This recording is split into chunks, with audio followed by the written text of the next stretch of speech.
As violence continues in the Middle East, American families with loved ones in Israel are growing increasingly anxious. With commercial flights suspended and safety concerns mounting, the state of Florida has launched a large-scale evacuation effort. Yeah, this morning, Governor Ron DeSantis says the state is chartering planes and coordinating rescues to bring home hundreds of stranded U.S. citizens, including many young adults on birthright trips and students on college field programs. We talked with a Jupiter father tonight who says he's grateful the state has stepped up to help. The frightening view from the ground as Israel's Iron Dome shoots down another wave of drone attacks. The scene almost as terrifying for a family some 6,500 miles away in Jupiter. Immediately your thought goes to, is he going to be okay? They just happened to be in Tel Aviv at the time.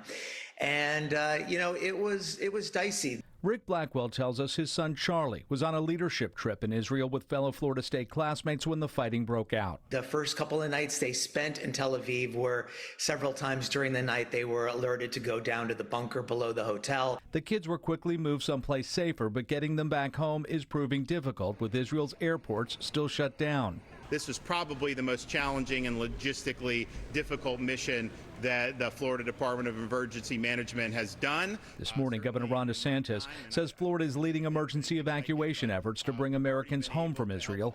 Some 1,500 stranded U.S. citizens so far have been evacuated using cruise ships. And in the past 48 hours, several charter flights have touched down in Tampa and Miami. Among the stranded are thousands of young birthright participants and kids on college field trips. Kevin Guthrie, executive director of the Florida Division of Emergency Management, is heading up the efforts. We are not going to talk at all about tactics, about how we're moving people inside of Israel and all that. For their safety, our safety, the team safety of Gray Bull Rescue, we will not talk about that. Gray Bull Rescue is a Tampa-based nonprofit organization that specializes in evacuating Americans from foreign crisis zones. DeSantis also has tapped State Senator Jay Collins, a former Army Green Beret, to help coordinate the efforts.